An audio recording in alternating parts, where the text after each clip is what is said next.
시간이 되었습니다. 기도하고 하나님께 예배하도록 하겠습니다. 기도하겠습니다. 하나님, 오늘 우리를 함께 예배케 하심에 감사합니다. 비록 함께 모여 예배드리지 못하지만 각자 있는 곳에서 우리가 영과 진리로 주님께 예배할 수 있도록 하나님 우리의 마음을 붙잡아 주시옵소서. 예배의 모든 것을 주님께 맡겨드리오며 이번의 말씀 예수님의 이름으로 기도했습니다. 아멘. 하나님 말씀 보도록 하겠습니다. 오늘 우리에게 주신 하나님 말씀은 요한복음 4장 21절입니다. 제가 봉독해 드리도록 하겠습니다. 예수께서 이르시되 여자여 내 말을 믿으라. 이 산에서도 말고 예루살렘에서도 말고 너희가 아버지께 예배할 때가 이르리라. 아멘. 자, 이제 말씀 전하도록 하겠습니다. 오늘 말씀의 제목은 예배 문제 있어입니다. 예배 문제 있어. 네. 이 말씀을 가지고 하나님 말씀을 선포할 때 큰 은혜 있기를 주님의 이름으로 축복하고 소망합니다. 코로나 때문에 비대면 예배가 계속되어지고 있습니다. 이러한 상황 속에서 바라건대 여러분들의 예배는 어떠한지 말씀을 통하여서 좀 점검해 봤으면 좋겠습니다. 그래서 하나님께서 주신 그 마음을 가지고 이 말씀을 준비를 했는데요. 오늘 말씀으로 말씀을 들을 때 여러분들의 예배를 좀 점검하고 또 도전받고 영과 진리로 하나님께 예배를 드리는 예배자로서 온전히 서가기를 축복합니다. 자, 그러면은 말씀에 들어가 보도록 하겠습니다. 오늘 말씀의 내용은 예수님께서 갈릴리로 향한 그 길목 가운데 있는 사마리아를 통과할 때 만난 여인과 나눌 대화가 기록된 내용입니다. 특별히 20절 이후부터 예배에 관하여서 예수님께서는 굉장히 흥미롭고도 재미있게 말씀을 하고 있습니다. 그러면은 과연 말씀 속에서 예수님께서는 예배가 무엇인지 어떻게 말씀하셨을까요? 자, 그거를 알기 이전에 여러분들은 유대인과 사마리아인들의 관계를 조금 알아야 될 필요성이 있습니다.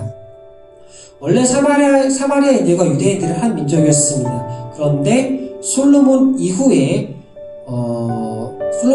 이스라엘이 두 쪽으로 갈라지게 되죠. 그래서 북왕국 이스라엘과 남유다 이렇게 두 나라로 쪼개지게 되어지고 서로 적대하게 됩니다. 그런데 기원전 721년에 아수르에 의하여서 북이스라엘이 멸망당하게 되어져요. 이때 수도였던 사마리아가 아수르 사람들에게 완전히 지배당하게 되어지는데 아수르 사람들이 북이스라엘 사람들의 이 사람들이 배반하지 않도록 반란을 일으키지 말게 하기 위해서 사마리아 사람들을 다른 나라로 전국 각지로 흩어보냅니다. 그리고 그 사마리아에 이제 다른 민족 사람들을 데려오고 또 그들과 사마리아 사람들이 함께 결혼하게 만들어서 혼혈 민족들을 이제 만들게 되어지는 거죠. 반면에 남유다 사람들은요, 기원전 586년도에 바벨론에 의하여서 멸망당하게 되어집니다. 이때 이스라엘 성전은 완전히 불타게 되어지죠. 그리고 많은 유대인들이 바빌론의 포로로 끌려가게 되어집니다.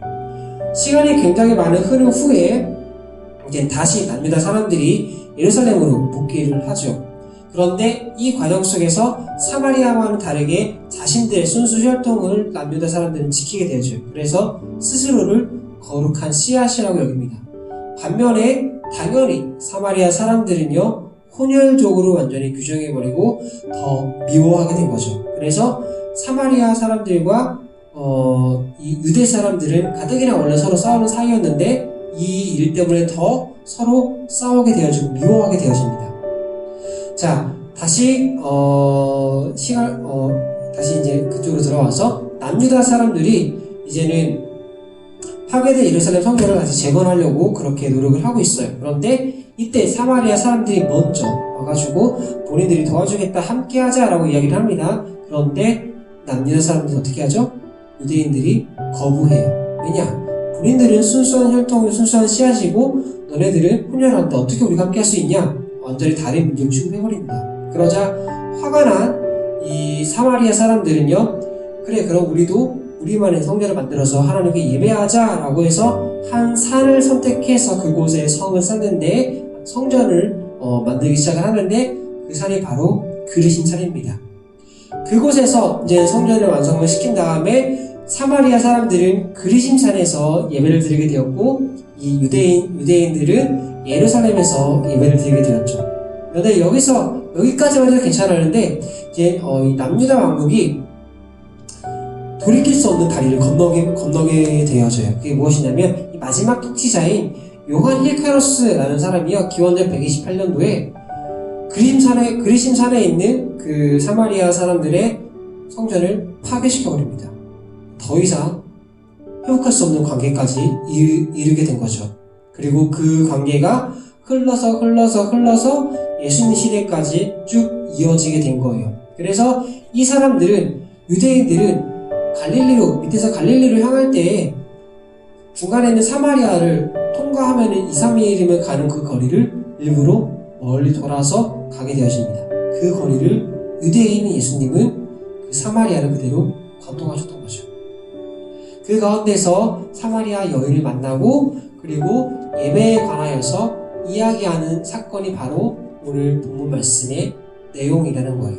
자, 이제 왜 사마리아 사람들이 그 산, 즉 그리심산에서 예배를 드리고 유대인들은 예루살렘에서 예배를 드리는지 알게 되었어요. 그거에 대해서 여인이 질문을 하는 겁니다. 우리 조상들은 대대로 그리심산에서 예배를 드렸는데 너네들은 왜 예루살렘에서 예배를 드리면 어떤 게 맞는 거냐? 그러자 예수님께서 이렇게 말씀하시죠. 예배는 너희가 드리는 그 산도 아니고 예루살렘도 아니고 하나님께 예배 드릴 때가 온다라고 말씀을 하십니다. 이 말씀을 오늘 우리가 드리는 이 예배에 대하여서, 오늘 우리의 상황에 대해서 한번 대입시켜서 여러분들과 그 예배란 무엇인지, 어떻게 예배를 드려야 되는지 좀 나눠보고자 해요. 영상으로 예배를 드리는 이 비대면 예배 아니면 대면 예배든지 이 예배에 관해서 우리가 기억하고 또 이 예배에 대해서 예수님께서는 어떻게 말씀하고 계실까요? 여러분들 적어도 두 가지를 좀 기준으로 두고선 예배에 대해서 여러분 고민해 봤으면 좋겠습니다. 네, 첫 번째, 누구를 위한 예배인가? 여러분, 우리가 드리는 예배는 누구를 위한 예배인가요? 나를 위한 예배인가요? 예배의 기준이 나에게 있나요? 혹시 만약 그렇다면 그 예배는 하나님께서 기뻐하시는 예배가 아닙니다. 예배는요, 하나님께 드리는 거예요. 전적으로 하나님께 초점을 맞춰줘야 되는 겁니다. 내 목적과 내 유익과 내 기쁨과 내 즐거움에 초점을 맞추고, 주일이니까 예배 안 드리면 찝찝하니까, 말씀 안 드리면 찝찝하니까, 그래서 드리는 어떤 종교적인 행사로서 여러분들이 지금 자리에 앉아서 영상으로 예배를 드리고 있다면, 혹은 대면에서 예배를 드린다 할지라도 그런 식으로 예배를 드린다면 그 예배는 하나님께서 기뻐하시지 않는다는 거예요. 예배의 주인은 하나님이시고 예배의 주체는 하나님이십니다. 우리의 초점은요, 하나님께 가 있어야 되는 거예요. 예배에 드리는 예배자의 초점은 바로 온전히 하나님께로 향해야 한다는 것입니다. 비록 우리가 사회적 책임을 다하기 위해서 이 코로나 확산의 방지를 코로나 확산이 더 이상 확산되지 않도록 방지하기 위해서 우리가 선택한 예배가 비대면 예배입니다. 하지만 그렇게 예배를 드릴지라도 내가 초점이 나에게 있다면 안 된다는 것이죠. 하나님께로 향해야 된다는 거예요. 비록 우리가 이렇게 예배를 드린다 할지라도 우리가 하나님께 영광 돌리고 하나님을 위해서 하나님만을 바라보고 하나님 때문에 앉아서 예배를 드리는 것만 그렇게 예배를 드려야 한다는 것입니다. 그리고 두 번째로 우리가 어떤 예배를 드려야 한다는 겁니다. 첫 번째가 이제 예배의 주체, 예배의 주관자가 누구냐라고 한다면, 두 번째는 예배를 드리는 사람에 대한 예배의 태도에 관해서 여러분들과 함께 나눠보고자 합니다. 예배는요, 어떤 취미가 아니에요. 프로그램이 아니에요. 종교적인 행사가 아니라는 겁니다. 비대면 예배라는 이 어쩔 수 없는 상황 가운데 우리가 비록 이렇게 영상으로 예배를 드리고 있지만, 이렇게 예배를 드린다 할지라도 우리의 마음의 중심부에 영과 진리로 하나님께 드려야 한다는 거예요. 온전히 하나님께 포커스를 드리면서 예배 드려야 한다는 겁니다.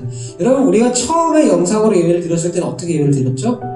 실시간으로 예배를 드렸어요. 11시에 예배를 드렸습니다. 하지만 예배는 11시 전에 미리 준비를 해가지고 방송 송출이 시작되고 있었어요. 그때 저는 기억합니다. 여러분들은 일찍부터 와서 함께 방송에 참여해서 예배를 드리고 있었다는 것을 저는 기억하고 있었어요. 하지만 여러분, 지금 어떻게 예배를 드리고 있습니까? 11시에 이 영상을 보고 있나요? 처음에는 아마 여러분들도 일찍 일어나서 바르게 앉아서 혹은 옷도 깔끔하게 입고, 비록 우리가 함께 모여서 예배 드리지 못하고 있지만 그렇게 예배를 드렸을 것입니다. 그럼 지금 여러분 어떻게 드리고 있나요? 혹시 편한 잠옷 차림으로 예배를 드리고 있지 않나요? 아니면 단순히 예배 그냥 켜놓고 마치 유튜브 시청하는 것처럼 켜놓고 다른 것 하면서 그렇게 시간 보내기 용도로 사용하고 있지 않나요? 비록 우리가 함께 모여서 서로가 어떻게 예배를 드리는지 제가 확인할 수 없지만 하나님은 보고 계시다는 겁니다. 우리의 믿음의 선배들은요, 예배자로서 준비하는 것, 예배자로서 온전히 서는 것을 굉장히 중요하게 생각했어요. 우리의 몸과 행동과 마음과 삶 전체를 관리했다는 겁니다. 옷도 미리 준비하고 가장 좋은 옷, 가장 예쁜 옷으로 입고 또 모욕 깨끗이 하고 예배 전날에는 예배 때 지장 없도록 일찍 잡니다. 피곤해서 예배 때 졸지 않도록 말씀을 놓치지 않고 듣기 위해서 미리 그렇게 다 준비를 한다는 거예요. 심지어 헌금을 준비할 때에도 단순히 그냥 꼬깃꼬깃해서 급하게 갖고 온 것을 드리는 것이 아니라 헌금도 심지어 다림질해가지고 준비하시는 분들도 계셨다는 거예요. 또 예배 전에 미리 오셔가지고 묵상과 기도로 전인적으로 하나님 앞에 예배를 준비하는 그러한 모습들로 예배를 준비했다는 겁니다. 그러한 신앙의 선배들의 모습들이 있었기에 우리의 예배가 이렇게 유지가 된 것이고 우리의 예배가 건강하게 하나님께 드려질 수 있다는 겁니다.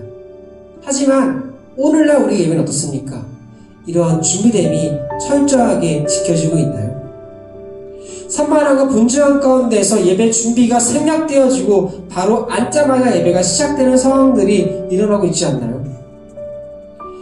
비대면 예배의 위험성이 여기에 존재한다고 저는 생각해요. 손가락 하나로 그냥 아침에 대충 눈 떠가지고 터치 몇 번이면 예배를 드릴 수가 있어요. 심지어 앞에 있는 부분, 뒤에 있는 부분 다 자르고 말씀 부분만 탁 해가지고 드릴 수도 있어요. 심지어 더블 클릭 2번이면은 10초 빠르게 계속 옮겨가면서 우리 예배를 드릴 수가 있다는 거죠. 너무나 쉽게 그렇게 예배를 드리는 우리의 모습들. 그러므로 그 모습 가운데 우리의 마음 중심에 신령과 진정이 사라지진 않았을까요? 만약에 그렇게 된다면은요, 그때부터 우리의 신앙은 빈곤해지고 빈약해지기 시작합니다. 그리고 그것이 우리의 삶까지 이어지게 된다는 것입니다. 혹시라도 우리가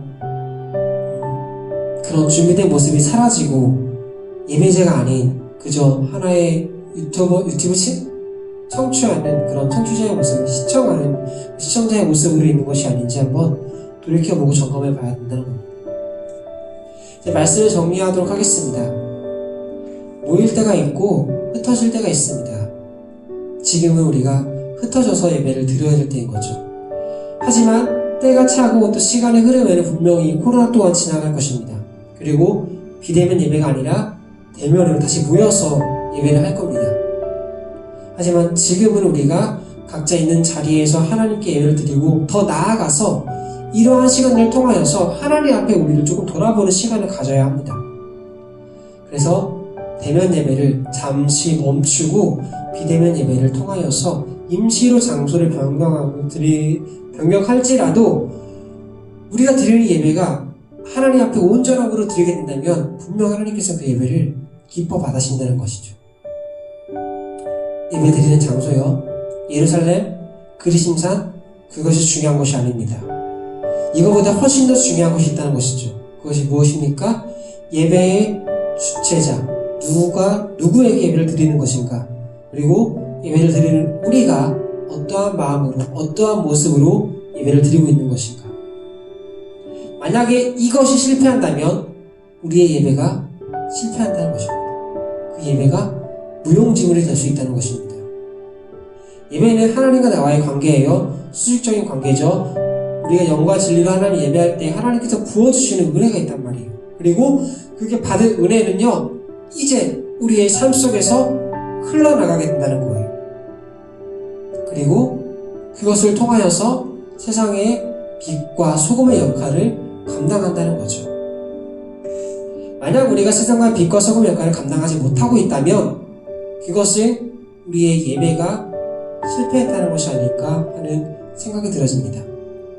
정확히 말하면 예배가 실패한 것이 아니라 예배를 드리는 우리가 하나님 앞에 온전한 예배자로 서지 못한 것이 아닐까 하는 생각이 든다는 거죠. 여러분은 어떤 모습으로 있습니까? 오늘 말씀을 통하여서 여러분들이 예배를 한번 점검해 봤으면 좋겠습니다. 분명 우리는 다시 모여서 예배 드릴 때가 옵니다. 그때까지 여러분 오늘 말씀을 기억하면서 하나님 앞에 온전함으로 나아가고 정직함으로 예배드리고 전심으로 영과 진리로 예배를 드리는 충성된 예배를 주님의 입으로 축복하고 소망합니다. 중요한 거는요, 우리의 자신이 예배자여야 한다는 것을 잊지 마시길 바랍니다. 그리고 그런 예배자를 하나님께서는 찾으십니다. 그런 예배자 되기를 주님의 이름으로 축복하고 소망합니다. 기도하도록 하겠습니다. 하나님, 오늘 말씀을 통하여서 예배에 관하여서 다시 한번 우리가 알게 되었습니다. 예배는 예루살렘도 사마리아 그 산도 아니고 오직 하나님께 영과 진리로 진정으로 드리는 예배, 그 예배를 하나님께서 기뻐 받으신다는 것을 우리가 다시 한번 알게 되었습니다. 하나님 말씀에 비추어서 우리를 점검하며 우리를 돌아보며 나아갑니다. 우리가 온전하게 주님께 예배할 수 있는 또 하나님 찾으시는 그 예배자로 설 수 있도록 우리와 함께하여 주시고, 또 그렇게 예배 드릴 때 예배를 통해서 받은 은혜를 우리 삶 속에서 흘려보내는 그런 예배자로 설 수 있도록 주님 함께하여 주시옵소서. 모든 것 주님께 맡겨오며 모든 말씀 예수님의 이름으로 기도했습니다. 아멘. 이제 광고하고 주기도문을 함으로써 예배를 마치도록 하겠습니다. 네, 첫 번째 광고입니다. 다음 주 예배도요, 영상으로 예배를 드립니다. 현재 코로나 2단계, 2.5단계죠. 2.5단계가 한 주간 더 연기가 되었습니다. 그래서 우리가 다음 주도 이렇게 영상으로 예배를 드려줍니다. 그런데 다음 주는 이렇게 영상 녹화본이 아니라 실시간으로 11시에 예배를 드립니다. 그러니까 여러분들 꼭 기억해 주시고 실시간으로 함께 모여서 예배하기를 소망합니다. 다음 주 이후에는 일정이 어떻게 되어질지는 계속해서 여러분들 모니터링을 한 후에 여러분들에게 다시 임원들과 선생님들을 통하여서 공지하도록 하겠습니다. 만약 다다음 주도 우리가 쭉 영상으로 비대면으로 예배를 드린다면은 그때에는 계속해서 우리가 실시간으로 예배를 드리게 되오니 여러분들 기억해 주시고 함께 예배합시다. 두 번째입니다. 우리가 현재 멈춰진 그 여름 특별 행사가 있습니다. 사도행전 그리고 신약을 우리가 공부를 함께 했는데 이후에 우리가 성경 퀴즈 대회를 진행하려고 했다가 코로나 인해서 이게 멈추게 되었죠. 근데 그거를 이제 마무리하고자 합니다. 계속해서 이게 멈춘 상태로 진행된다면 여러분들에게 조금은 유익하지 않을 것 같아서 진행하려고 해요. 하지만 퀴즈를 하는 것이 아니라 제가 주중에 다시 한번 사도행전의 바울의 그 선교 여행을 관하여서 짧게 여러분들에게 강의 내용 녹화를 해서 올려드릴 겁니다. 그리고 여러분은 그거를 듣고 또 제가 드리는 지도에다가 사도행전 제 강의를 듣고 나오는 그 바울의 선교 여행을 여러분들이 그림으로 그렇게 같이 지도를 꾸미는 걸로 좀 표기를 해가지고 함께 그리는 걸로 했으면 좋겠어요. 아마 A4 용지를 여러분들이 보지 못하니까요, 그림판을 통하여서 그거를 좀 그려준 다음에 캡처해서 저에게 카톡으로 보내주시면 됩니다. 그리고 그거를 제가 저와 선생님들이 함께 심사를 하고선 누가 제일 잘 만들고 제일 정확히 만들어진지 확인을 해서 1등, 2등, 3등에게 그 선물을 여러분들이 전달해 줄 것이고, 그리고 함께 참여한 제출한 모든 지체들에게도 소정의 선물이 있으니까 여러분들 꼭 함께 참여하기를 원합니다. 재밌으면 좋겠어요. 자세한 거는 제가 여러분들에게 다시 한번 공지하도록 하겠습니다. 네, 이상으로 모든 광고를 마치고요. 이제 주기도문 하고 예배 마치도록 할게요. 주기도문 하겠습니다. 하늘에 계신 우리 아버지, 아버지의 이름을 거룩하게 하시며 아버지의 나라가 오게 하시며 아버지의 뜻이 하늘에서와 같이 땅에서도 이루어지게 하소서. 오늘 우리에게 일용할 양식을 주시고 우리가 우리에게 잘못한 사람을 용서하여 준 것 같이 우리 죄를 용서하여 주시고 우리를 시험에 빠지지 않게 하시고 악에서 구하소서. 나라와 권능과 영광이 영원히 아버지의 것입니다. 아멘. 예배를 마치도록 하겠습니다. 여러분 격하게 사랑하고 넘치도록 축복합니다. 그럼 안녕.